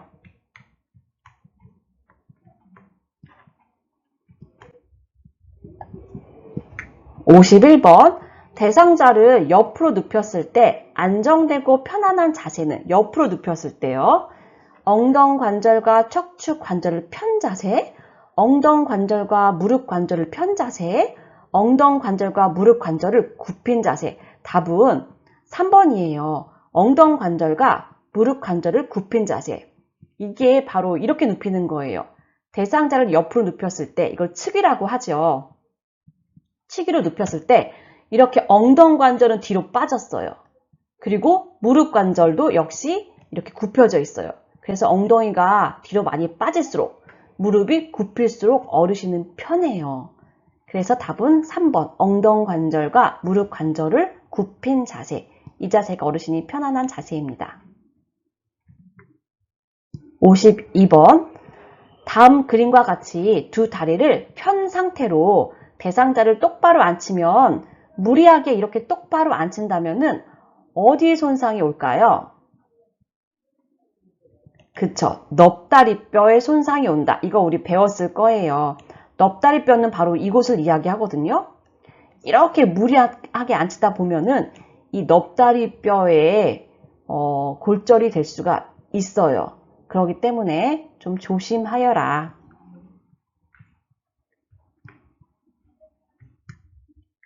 53번, 편마비 대상자를 바닥에서 휠체어로 옮기는 순서. 뭐 이런 거는 그냥 이해하면서 외우는 방법밖에 없어요. 이게 지금 그림이거든요. 바닥에서 휠체어로 옮기는 순서. 자, 읽어볼게요. 대상자가 건강한 손으로 휠체어를 잡게 한다. 나, 이동하는 방법을 설명하고 휠체어 잠금장치를 잠근다. 자, 이게 1번 1순위일 것 같네요. 설명하고 그리고 휠체어 바로 잠금장치 잠그는 거. 이게 1번이죠. 대상자가 바닥에 무릎을 꿇고 엉덩이를 들어 허리를 펴게 한다. 대상자가 건강한 쪽 무릎을 세워 일어나게 하여 휠체어에 앉힌다. 이게 마지막이어야 돼요. 그리고 우리가 외우는 방법이 있었어요. 바닥에서 휠체어를 탈 때 이건 올라타는 게 중요해요. 그렇기 때문에 이렇게 나처럼 이동 방법 설명하고 휠체어 잠금장치 잠그는 거. 이게 거의 다 1번이거든요. 어디에나. 이게 1번이 끝나면 바로 올라타기 위해서 건강한 손으로 휠체어 잡게 한다. 이게 바로 2번이라고 우리가 외웠어요. 이게 2번이 돼요. 그리고 이제 다가 3번이 되겠죠. 그래서 순서는 나, 가, 다라. 나가, 다라. 3번이 되겠죠. 이거는 그냥 반복하면서 외우셔야 되는 것밖에 없어요. 54번, 대상자의 보행을 도울 때 보행 벨트를 사용하는 순서. 보행 벨트 허리에 매는 거. 벨트, 우리가 그냥 벨트 허리에 매잖아요. 보행할 때 매는 거를 이제 보행 벨트라고 하는데 그 사용 순서를 한번 짜집게 해볼게요. 가, 벨트, 끈, 손잡이, 패드의 바느질 상태 확인하기. 나, 대상자 뒤에 서서 벨트, 손잡이 잡고 이동하기. 다, 끈이나 벨트가 풀리지 않았는지 확인하기. 라, 대상자의 허리 부분에 벨트를 묶기. 자, 제일 먼저 해야 될 것은 이거예요. 가. 바느질 상태를 쫙 피고서 이제 보행 벨트를 쫙 피세요. 피고 바느질 상태를 다 확인하세요. 이상이 없어. 그러면 그거를 대상자의 허리에 묶으세요. 이게 2번이고요. 허리에 딱 짝짝 묶고 찍찍이까지 짝짝 했어요. 그 다음에 이게 3번이죠. 끈이나 벨트가 찍찍이들이 풀리지 않았는지 한번 잡아당겨 보셔야죠. 허리에 잘 고정이 되어 있는지, 내가 잡았을 때 풀리지 않는지 확인하시고요. 이게 됐어요. 그러면 이제 대상자 뒤에 가서 손잡이 잡고서 이동하시면 되는 거예요. 이게 4번이 되겠죠. 그래서 답은 가라, 다나. 답은 5번이 되네요. 55번. 왼쪽 편마비 대상자가 지팡이를 사용하여 계단을 내려가는 순서. 지팡이 순서는 지마건이에요. 지마건. 우리 무조건 외웠잖아요. 지마건. 지팡이 먼저 가고 마비된 쪽, 건강한 쪽. 이거였잖아요. 지마건. 자, 지팡이 먼저 가고 마비된 쪽이 왼쪽이잖아요. 왼쪽, 오른쪽. 이렇게 하면 1번이 돼요. 무조건 지마건이고 그런데 딱 한 번만 바뀌어요. 계단을 오를 때. 평지 갈 때나 또는 그냥 내려갈 때는 무조건 지마건 외우시면 되고, 그런데 문제에서 계단을 올라간대요. 이럴 때만 건마로 바뀌시면 돼요. 마건만 이렇게 바꾸시면 돼요. 그런데 헷갈리니까 그건 외우지 말고 그냥 지마건만 외우세요. 지팡이 나오면 무조건 지마건. 계단 오를 때만 바뀐다. 56번. 다음 그림과 같은 보행 보조차를, 이거 실버카 나왔어요. 안전하게 사용할 수 있는 대상자는, 이거 실버카라고 하는데 이거는 비교적 건강하신 분들이 하는 거예요. 그래서 우리가 길거리에서 어르신들이 많이 사용하시잖아요. 이런 분들은 뭐 요양원에 갈 정도의 분이 아니신 거예요. 건강하신 분들인 거예요. 자, 그런 분들을 찾아볼게요.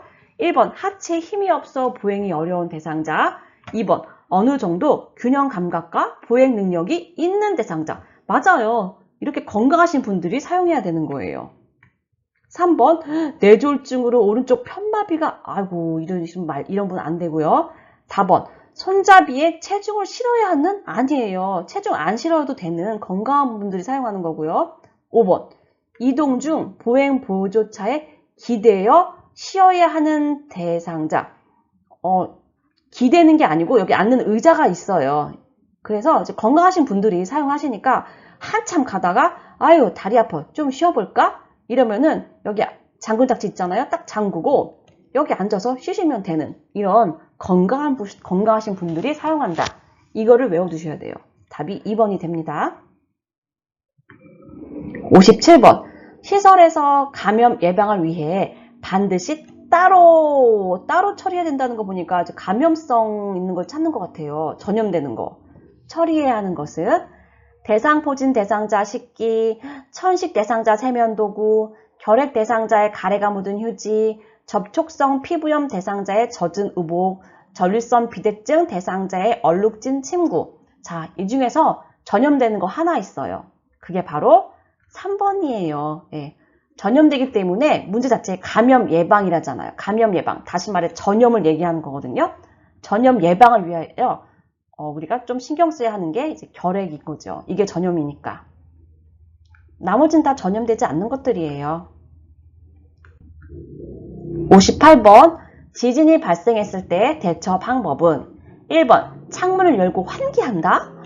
자, 지진인데 환기는 아니죠. 2번 흔들리는 동안 탁자 위에 엎드린다. 자, 외웠어요. 흔들리는 동안은 탁자 밑으로 가서 머리를 보호해라. 3번 운동장 같은 넓은 공간으로 대피한다. 맞아요. 지진 때 위험한 게 뭐냐면 높은 건물들이 무너진다는 거예요. 무너져서 더 큰 사고가 나거든요. 그렇기 때문에 건물이 없는 운동장 같은 넓은 공간으로 대피한다. 이거 맞아요. 그럼 4번이 뭐가 틀렸을까요? 흔들림이 멈추면 바로 전기를 사용한다? 아니지요. 틀렸고요. 5번. 엘리베이터를 이용하여. 아니죠. 이렇게 재난이 있을 때 지진이나 또 뭐 수해나 또 그 밖에 화재나 이럴 때는 엘리베이터를 사용하는 게 아닙니다. 왜냐면 엘리베이터가 멈추거든요. 그렇기 때문에 엘리베이터 사용하시면 안 됩니다. 답은 3번.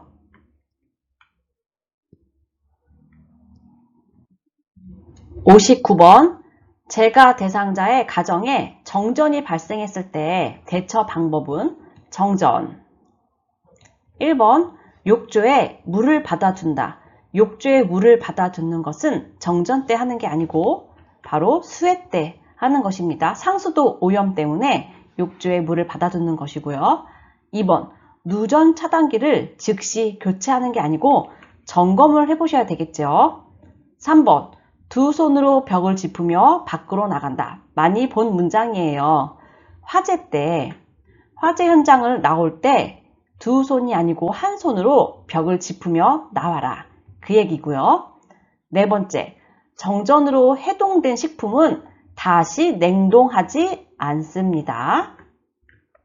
5번, 전기가 복구된 후에 가전제품 플러그를 콘센트에 하나씩 꽂는다. 이게 정답이죠. 동시에 꽂아서 사용하지 말고 시간 간격을 두고 하나씩 꽂아서 전기 제품을 사용하여라. 답은 5번입니다. 60번. 재가 대상자의 식사를 준비하는 방법으로 옳은 것은 1. 음식이 뜨거울 때 간을 맞춘다. 음식이 뜨거울 때는 짠 맛을 알 수가 없습니다. 그래서 다 식은 후에 간을 맞추어야 합니다. 1번 틀렸고요. 2번. 멸치와 표고버섯으로 국물을 만든다.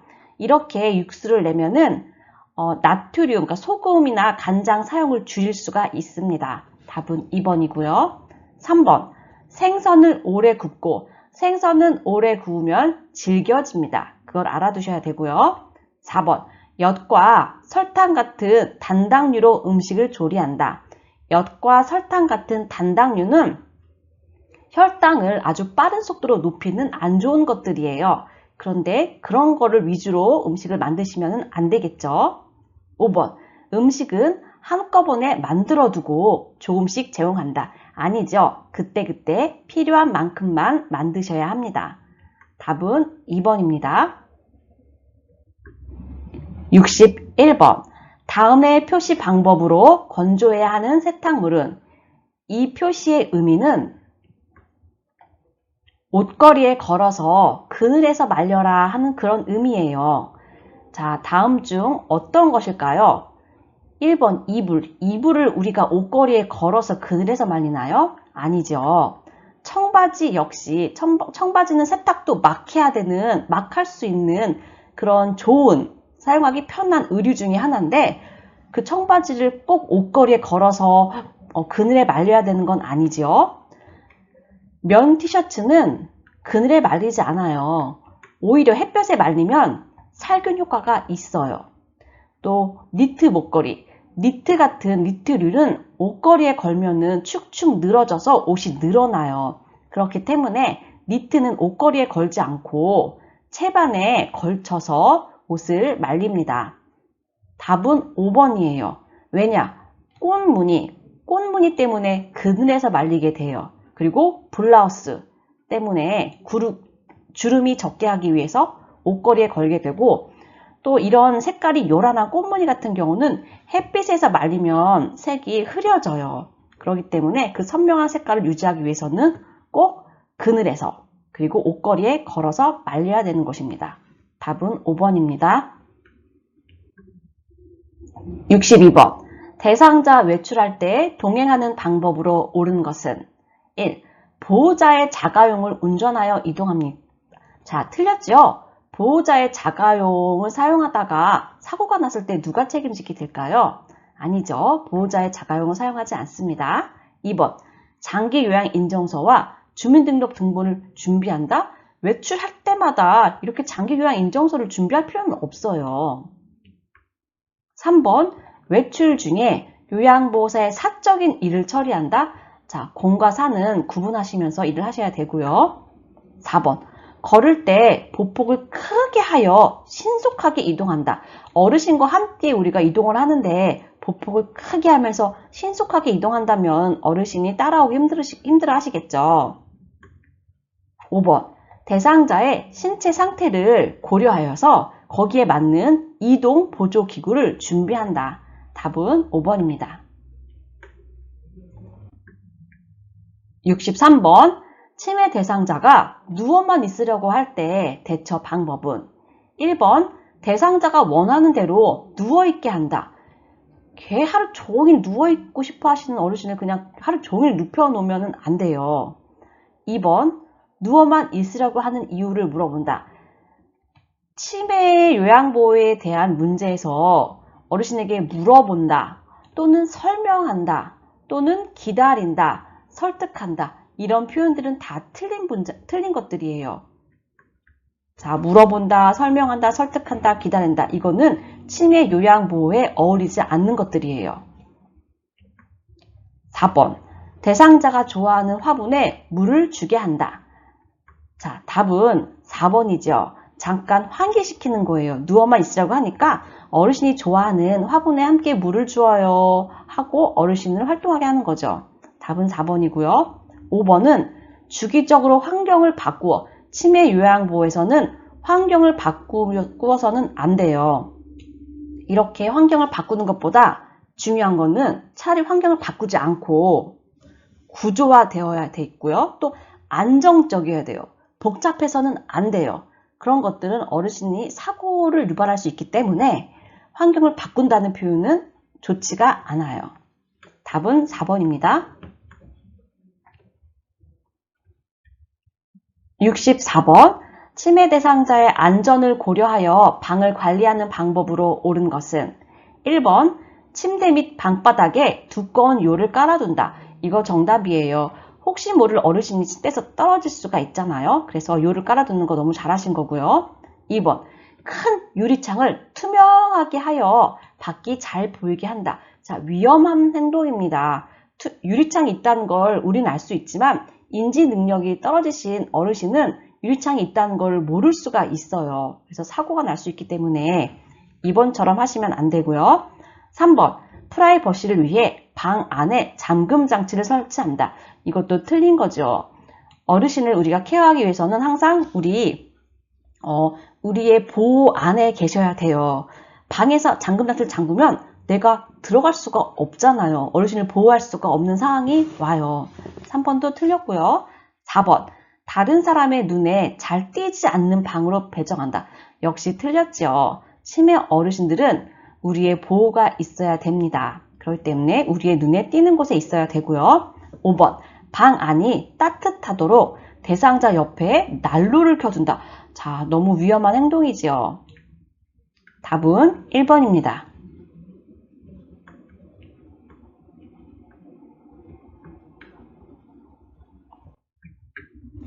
65번. 시설 치매 대상자가 쓰레기를 모아 서랍에 감추는 행동을 반복할 때 대처 방법은 1. 행동이 멈출 때까지 기다린다. 치매 요양보호에서는 기다린다, 설명한다, 설득한다 이런 거 다 틀렸다 그랬죠. 2번. 쓰레기는 비위생적이라고 설명한다. 치매 어르신에게는 설명한다고 어르신이 이해할 수 있는 능력이 안 되세요. 3번. 쓰레기 봉투를 사러 가자며 함께 나간다. 이게 정답이죠. 치매에 대한 문제에서는 함께라는 단어가 들어갈 때 정답인 경우가 굉장히 많아요. 함께 뭐뭐 한다, 함께 뭐뭐 한다. 이렇게 함께가 들어간다면 그건 거의 80% 90% 정답이에요. 4번. 쓰레기를 모아서 어디에 쓰려는지 물어본다. 이렇게 물어본다고 어르신이 인지기능이 떨어지신 어르신이 본인의 의사를 똑바로 이야기할 수 있을까요? 잘 전달할 수 있을까요? 아니지요. 이렇게 물어본다도 맞지 않는 표현입니다. 5번. 다른 대상자 앞에서 서랍을 열어 보이며 행동을 지적한다. 역시 이런 지적한다. 이런 것도 어르신에게 해서는 안 되는 것입니다. 답은 3번.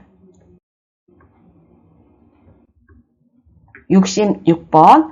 치매 대상자가 비누를 입에 넣으려고 할 때 대처 방법은 치매 어르신, 먹어서는 안 되는 이런 것들을 먹는 걸 우리 이식증이라고 표현해요. 이렇게 비누를 먹어서는 안 되는 것들을 지금 먹으려고 하신대요. 이럴 때 대처 방법 볼게요. 1번 비누를 쥔 손을 쳐서 뺐는데요. 자, 아니죠. 2번 무슨 맛이 날 것 같은지 물어본다. 자, 아니죠. 4번 비누라고 설명하며 냄새를 맡아보게 한다. 5번 음식물인지 아닌지 잘 구분해 보라고 이렇게 말해본다. 이런 것들이 과연 인지기능이 떨어지신 어르신에게는 통하는 방법들일까요? 아니죠. 답은 3번이었죠. 3번입니다. 대상자가 좋아하는 호빵, 좋아하는 음식과 바꾸는 거예요. 자, 이게 가장 좋은 대처 방법입니다. 답은 3번이고요. 67번. 시설 치매 대상자가 밤낮이 바뀌어 낮 시간에 졸고 있을 때 대처 방법은 1번. 말을 걸어 자극을 준다. 답은 1번이에요. 치매 어르신이 낮에 졸고 계실 때 어떻게 해야 되냐면 너무 안쓰러우니까 어르신 얼른 들어가서 주무세요 하면 안 돼요. 왜냐면 낮에 자면은 밤에 주무시지 않게 돼요. 그러면서 사고들이 밤에 일어나게 되거든요. 밤에는 자야 돼요. 그리고 낮에는 활동을 하셔야 됩니다. 그렇기 때문에 요양원에서는 많은 프로그램들이 낮 시간에 이루어지고 있어요. 2번, 따뜻한 우유를 제공해서 수면을 유도해서는 안 되고요. 3번, 낮잠을 충분히 자게 하면 안 돼요. 낮잠은 자지 않게 합니다. 4번, 주위의 소음을 최대한 줄여서 역시 낮잠을 자게 한다? 안 되겠죠. 5번, 수면의 적정한 온도를 유지해서 또 낮잠을 자게 한다? 자, 이런 거 다 틀린 것들입니다. 낮잠을 자고 계신다면은 깨우셔야 돼요.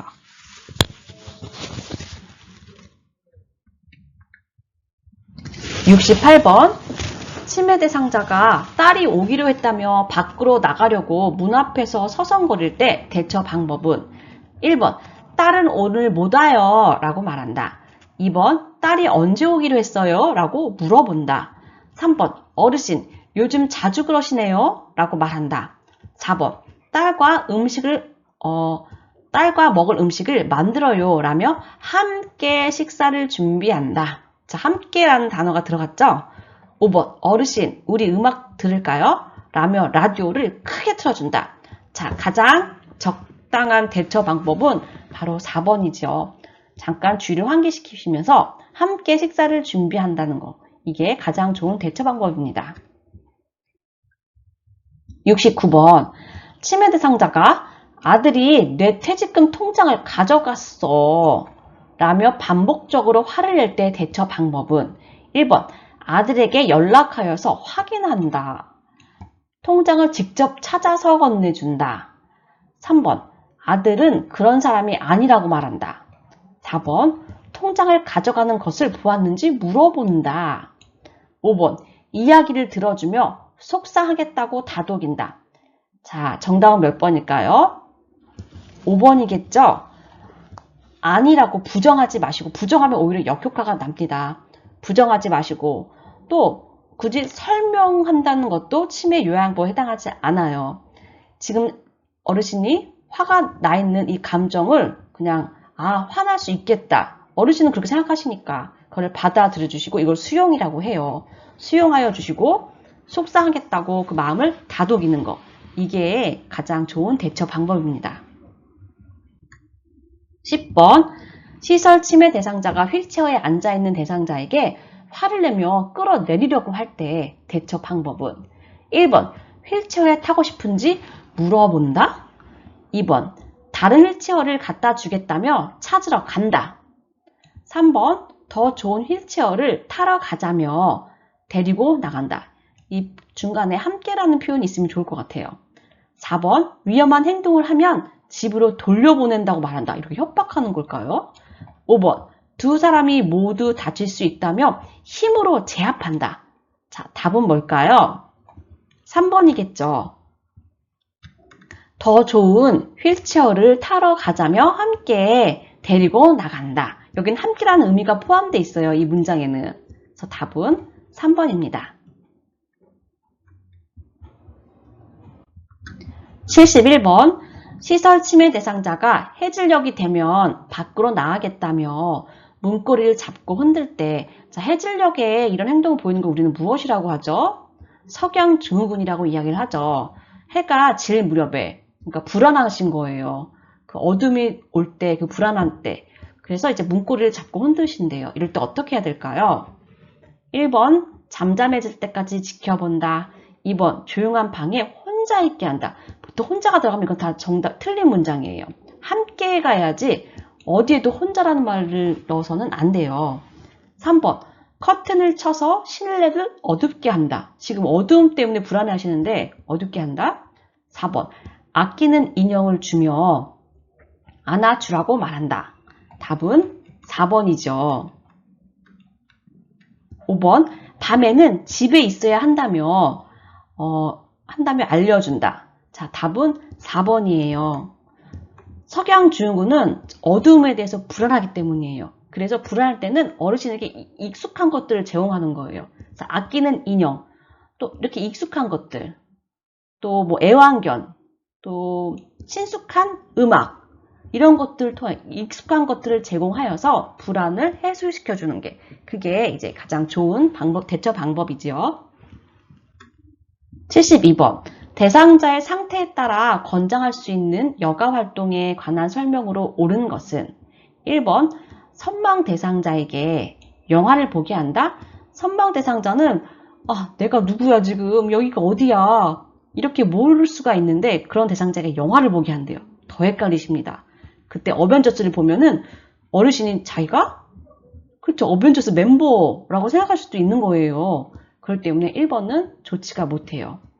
2번, 편마비 대상자에게 그림을 그리게 한다. 맞아요. 편마비 어르신에게는 남아있는 기능, 그러니까 다시 말해 잔존 기능, 반대쪽은 남아있잖아요. 그 기능을 증대시켜주는 게 되게 중요해요. 그러기 위해서 그림을 그리게 한다. 이거 정답이에요. 그럼 3번 볼게요. 관절염 대상자에게 배드민턴을 치게 한다? 배드민턴 치면 관절이 더 아파집니다. 이렇게 하시면 안 되고요. 4번. 심근경색증 대상자에게 등산을 하게 한다? 등산같이 이런 에너지가 많이 소요되는 이런 운동은 좋지가 못해요. 틀렸고요. 5번. 치매 대상자에게 처음 가보는 길을 산책하게 한다. 치매 대상자에게 맞는 요양보호는 처음 가보는 길을 제공하는 게 아니고 익숙하던 길, 본인이 평상시에 수행했던 것들을 해보게 하는 거예요. 다 틀렸고 정답은 2번입니다. 73번. 치매 대상자가 요양보호사의 얼굴을 잡고 우리 딸 일하고 왔어? 라고 할 때 요양보호사의 반응으로 옳은 것은 사람을 잘 못 알아보시네요. 이걸 우리는 이제 진압력이 떨어졌다고 이야기를 하죠. 사람에 대한 진압력이 떨어졌다고 이야기를 하세요. 지금 요양보호사를 보고 딸이라고 이야기하시는 거 보니까 자, 이럴 때 어떻게 해야 될까요? 1번, 엄마 잘 다녀왔어요. 딸인 척 하는 게 맞을까요? 2번, 제가 누구인지 자세히 보세요. 3번, 어르신 제가 딸인 것 같아요. 4번, 저는 딸이 아니라고 말씀드렸잖아요. 5번, 저는 어르신을 돌보는 요양보호사예요. 자, 이렇게 진압력에 장애가 있을 때 우리가 배웠잖아요. 시간, 달력 이런 것들을 보여주는 거예요. 왜냐하면 그게 바로 현실감을 알게 하는 거예요. 현실감을 유지하기 위해서 시계가 있었죠. 달력이 있었죠. 사진이 있었죠. 그 내용의 보기라면 답은 5번이에요. 저는 어르신을 돌보는 요양보호사예요. 이렇게 현실감을 유지시켜주는 거죠.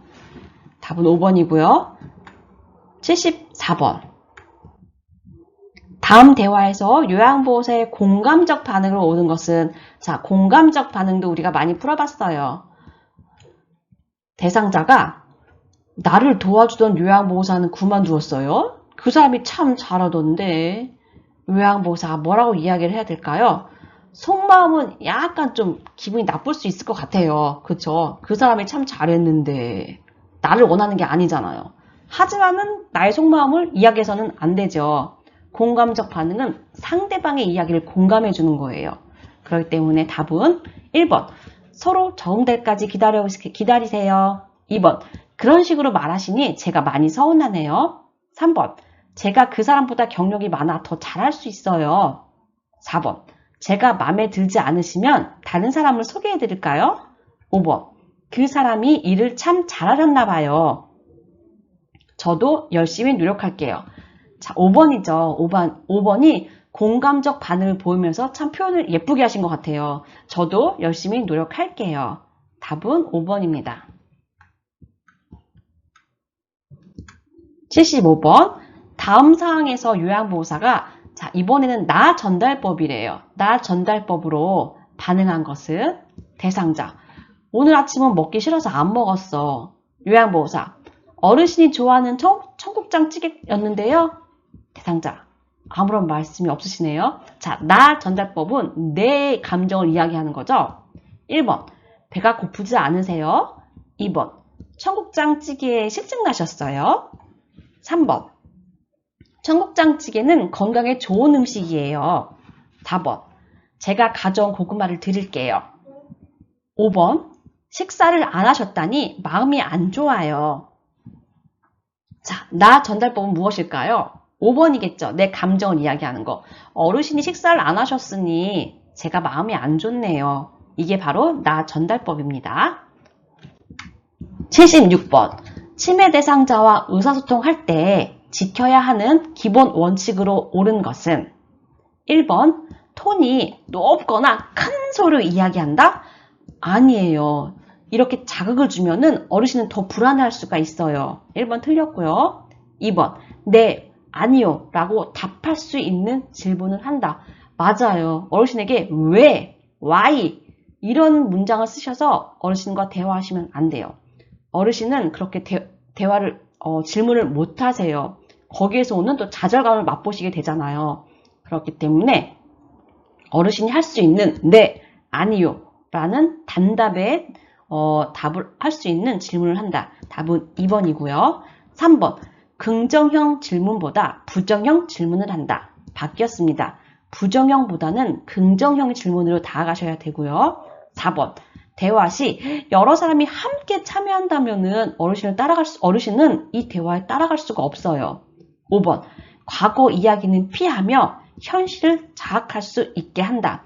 아니에요. 치매 어르신에게는 과거 이야기를 하시는 거예요. 과거 이야기를 하심으로써 인지 기능이 좀 더 좋아질 수 있게끔 자극을 주는 거 아주 좋은 거예요. 답은 2번입니다.